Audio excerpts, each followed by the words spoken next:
Vidéo hyper importante que je t'ai pas encore fait, c'est comment travailler son oreille.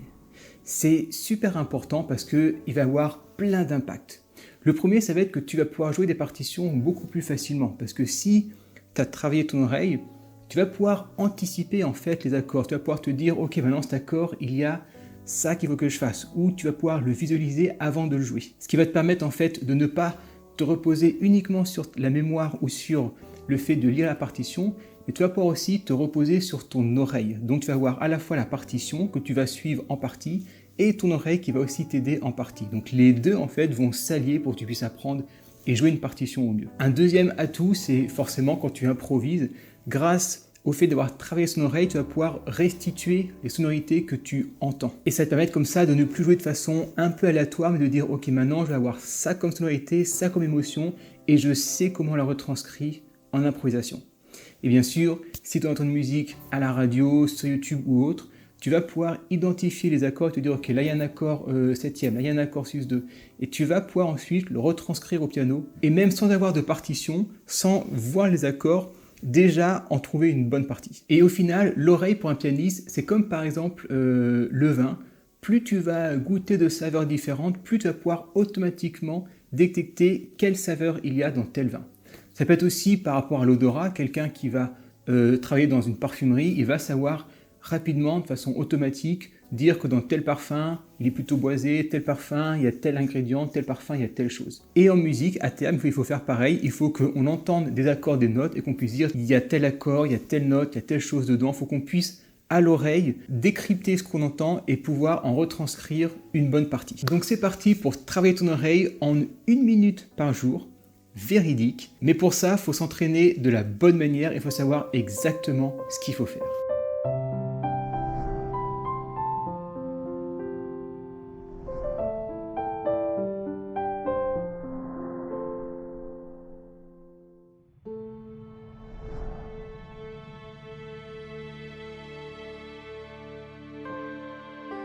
La clé, c'est d'entraîner son oreille à repérer non pas certaines notes, non pas certains accords, mais à ce qu'elle soit entraînée à détecter les intervalles. Et ça, c'est quelque chose qu'il faut bien que tu retiennes. C'est vraiment le mot magique, c'est vraiment la clé, ce sont les intervalles. Il faut que tu puisses détecter que si je te fais ça, il y a combien d'intervalles, il y a combien de notes entre. Là, tu as 8 notes, c'est-à-dire tu as une octave. Il faut que ton oreille arrive à détecter. Quand on fait des octaves, on le repère parce qu'il n'y a pas de tension dedans, tu vois. C'est très carré, c'est très plat, il n'y a pas de tension. Par exemple, si je te fais ça comme intervalle, là, toi, il y a une tension. Il faut que tu puisses savoir il y a combien de notes entre. Ça, par exemple, c'est l'intervalle d'un accord septième. Si je te fais ça comme intervalle, il faut que tu puisses te dire, ok, là, il y a seulement une note d'écart, c'est-à-dire 2 demi-tons. Et l'équivalent peut être un intervalle d'un accord sus 2. Les deux notes. Et au final, il n'y a pas beaucoup d'intervalles parce qu'il n'y a que 12 notes sur le piano. Donc il y a, on va dire, 12 intervalles sans après aller au-delà de l'octave.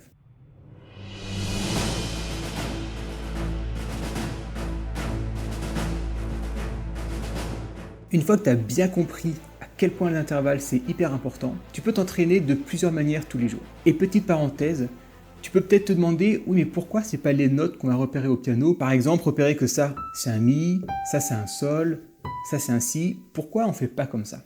Parce qu'en fait, tu fais comme ça, dès qu'on change de tonalité, tu vas plus savoir les notes. Et au final, c'est pas vraiment utile de savoir quelle note tu joues. Par contre, si tu raisonnes en termes d'intervalle, eh bien, peu importe la tonalité, tu pourras rejouer le morceau dessus, quelles que soient les notes. C'est pour ça que l'intervalle, c'est important, c'est qu'il peut se décaler, alors qu'une note, si tu la décales, c'est plus la même note, donc tu changes tout de suite de sonorité. Les deux étapes pour t'entraîner au top.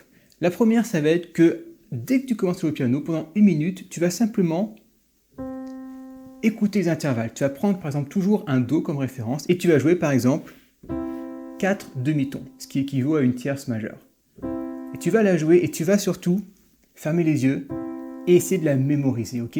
Tu mémorises, qu'est-ce que ça te fait penser? Qu'est-ce que tu vois comme image ou comme couleur? Ou qu'est-ce que ça t'évoque? C'est très bien de poser une image ou une couleur sur les notes. Donc toi, tu vas la jouer comme ça. la mémoriser. Tu vas la jouer par exemple sur un autre accord. Là, je fais que des tierces majeures. Et ensuite, tu vas passer 10-15 secondes à faire par exemple des quintes sur plusieurs accords. Toi, les quintes sonnent assez droites, assez... Toi, ça fait toujours penser aux armées quand elles arrivent. Ça, c'est des quintes. Il faut bien que tu l'aies à l'oreille. Et toi, c'est très différent que si j'aurais fait des tierces comme ça. Donc, tu vas t'entraîner à faire des intervalles et à les mémoriser. Et une fois que tu commenceras à bien les mémoriser, après quelques jours, quelques semaines, quelques mois, ça dépend de ton niveau, ça dépend de combien tu le travailles, tu vas pouvoir valider que tu arrives bien à le jouer. Parce qu'effectivement, là, tu vas le repérer, mais si c'est moi qui te le fais, est-ce que tu vas arriver à bien les retrouver? C'est pas si sûr. Et il y a 3 moyens pour s'entraîner vraiment comme il faut pour verrouiller le tout.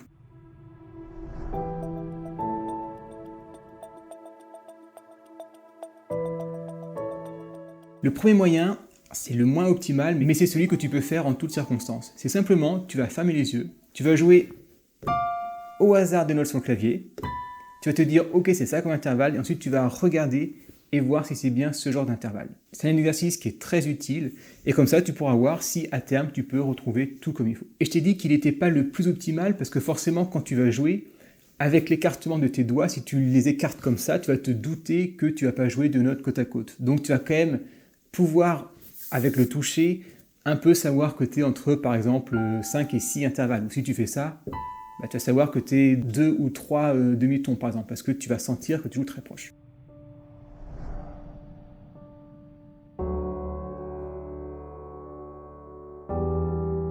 Donc ce que tu peux faire pour pallier à ça, c'est si tu as quelqu'un, c'est pour ça que la première méthode est bien parce que tu peux le faire tout seul, si tu as quelqu'un, c'est cette personne qui va jouer les intervalles au piano, toi tu fermes les yeux, tu vas dire l'intervalle, et ensuite tu vas regarder si elle joue bien la bonne chose.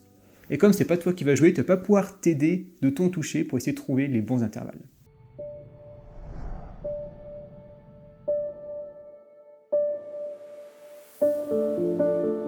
La troisième méthode, c'est si tu n'as personne sous la main, c'est que tu t'enregistres. Donc tu vas jouer plein d'intervalles sur ton piano en t'enregistrant, assez pour pas que tu puisses t'en souvenir, et ensuite tu vas regarder la vidéo, enfin tu vas d'abord l'entendre, tu vas entendre le premier intervalle, et là tu vas pouvoir voir sur la vidéo le plan de ta main si tu as trouvé le bon intervalle.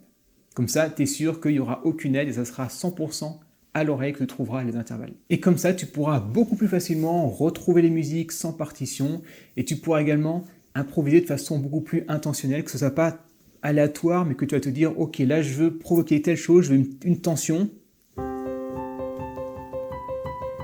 et je veux finir sur quelque chose de plus droit. » Et donc tu vas savoir qu'il faut que tu fasses un intervalle avec 6 notes, enfin 6 notes, on se comprend sur la gamme de Do, ensuite la 7e, pour finir sur une octave qui sonne comme ça.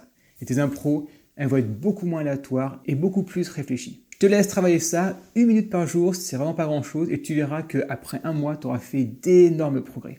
Je te souhaite une très bonne journée, et je te dis à la prochaine, dans une prochaine vidéo. Et là, si tu te demandes qu'est-ce que je fais comme intervalle, je fais une octave et une 7e.